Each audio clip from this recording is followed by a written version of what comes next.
Uza. Dako siya og kasuko sa iyaha nga gibuhat sa paggunit sa Ark of the Covenant ug diha namatay si Uza. Makaktuta na ta, nganong namatay siya? Nga, gisalo raman unta.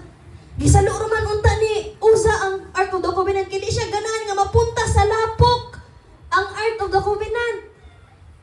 Di man siya ganahan nga hala, balaanon kini nga butanga. Ang baka natumpa sa akong salon. That was what is in the mind of Uza. Di siya ganahan nga mapunta sa lapok. Kadto nga Ark of the Covenant, kay syempre importante kayo to. Butang to gikan sa Dios. Gisalo raman unta nako, pero nganong namatay man siya? Why did he die? Nganong namatay man siya? Nganong nasuko man maayo si Lord niya? No, makapangutan na punta, no? And then, ang ubang tao, mingon nga, hala, mo ni mo'y dark side ni Lord. Sige tang magbasa sa Bible. Hala, grabihang Lord. Matod pa, sige, lagi na itong ingon ko napatas Old Testament, matay kita dayon. No? Why? Why was the Lord greatly angered at Uza nga? He was just innocently holding. Kaya siya kabalo, basin malapog to. Ang mga tao nga naghuna-hunaan ng butanga, wala nakabasa sa Numbers chapter 4, verse 15. The people who have thought that muni dark side ni Lord, wala sila kabasa sa Numbers chapter 4, verse 15. Ato ning basahon. Atong basahon mga igsoon. Human matabuni ay dili Numbers. Leviticus chapter,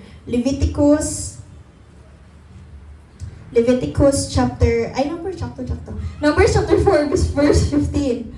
Human matabuni ni Aaron ang iyang mga anak, ang sanktuaryo ug ang mga galamiton niini, ug sa dihang andam na ang mga katawhan sa pagpanglakaw, manuol ang mga anak ni Kohat aron pagyayong niini.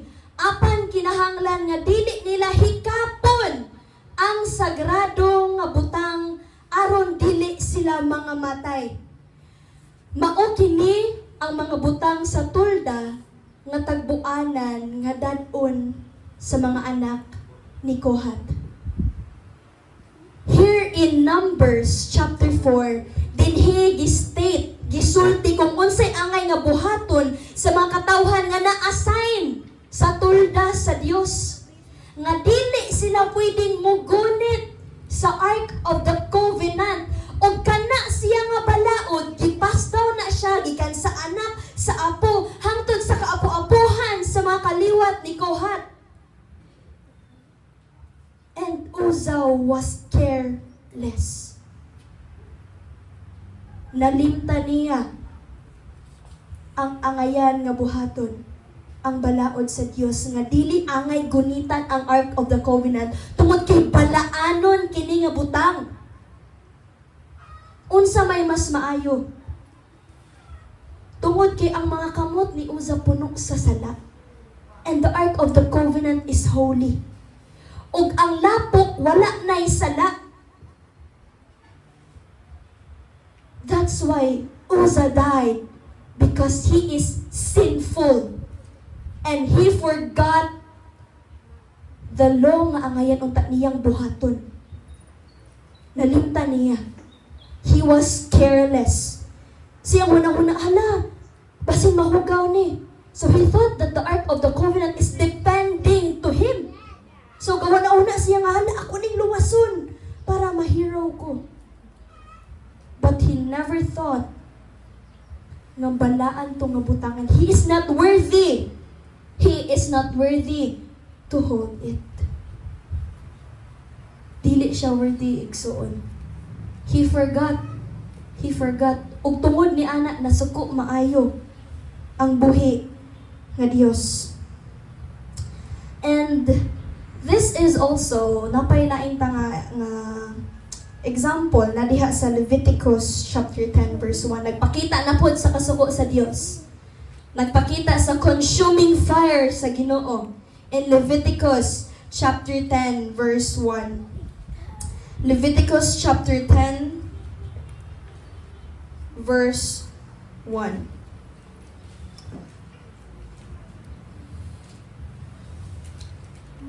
Okay.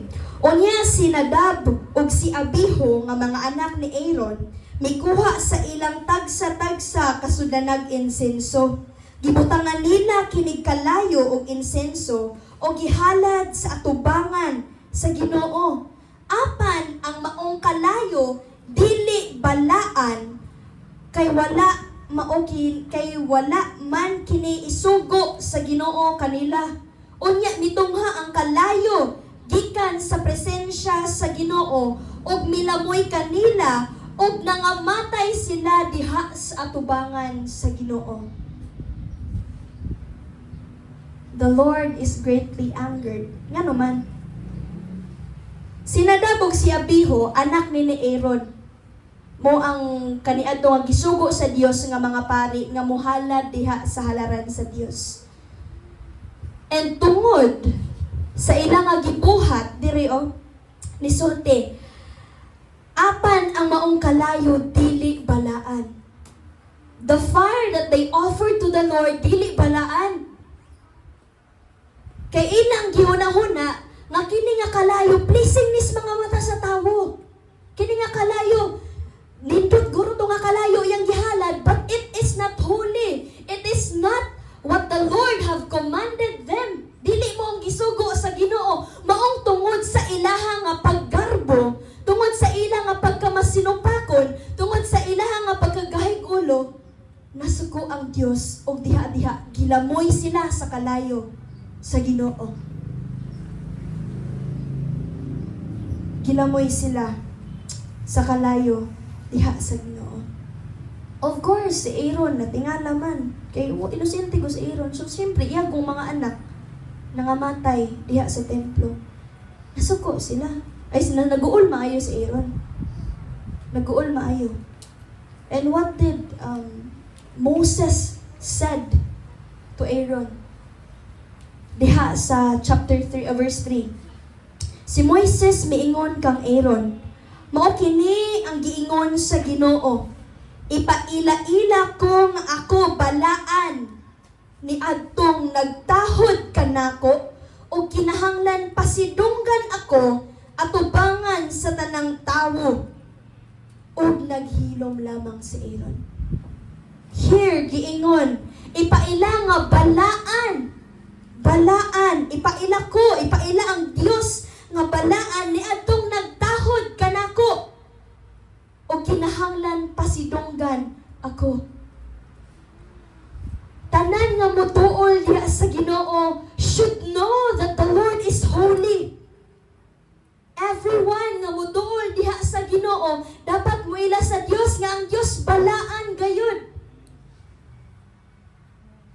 Tanan ba kita diri miila ang Dios balaan?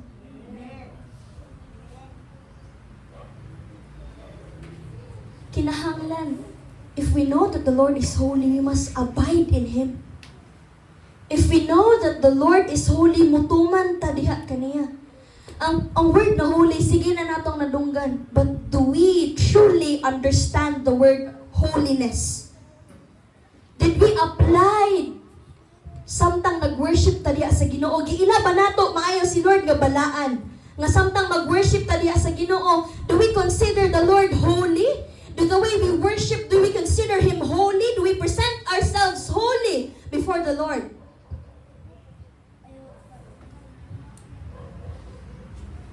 Okay, if naa pa ta diri.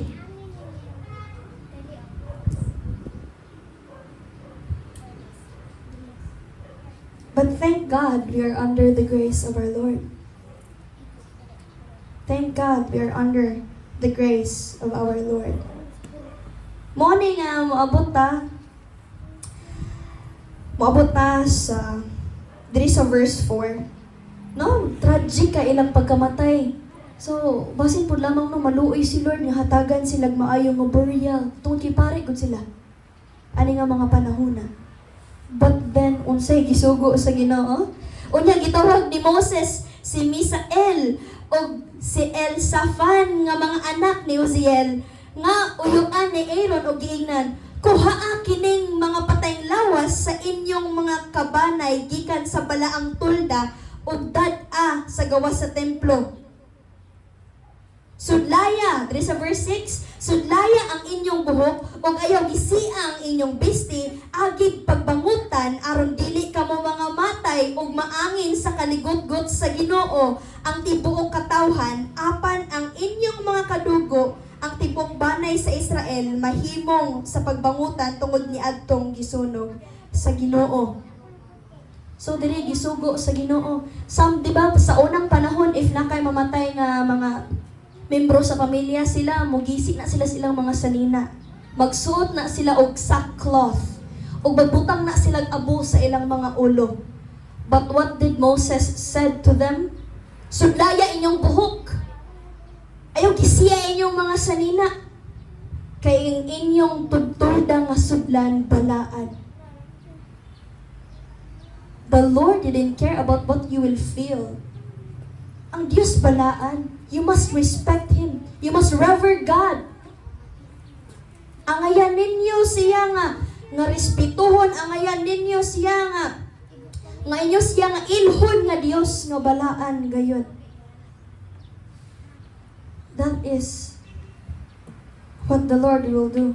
Ni ana diri aron dili masuko maayo ang Ginoo diha ninyo.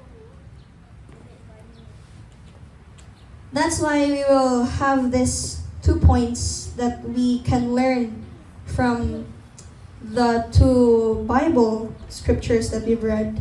First, we must revere and know your holy God. We must revere and know your holy God. Ang revere, it means ilhon sa kinatasan nga respeto. Kanagong tawag og reverend.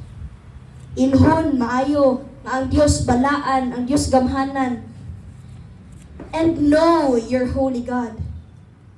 Samtang kita diri no nagabasa ta sa kinabuhi nila ni Uza, nila ni Abiho, ug ni Nadab. They did not truly know the holiness of the Lord. Maong careless kayo sila.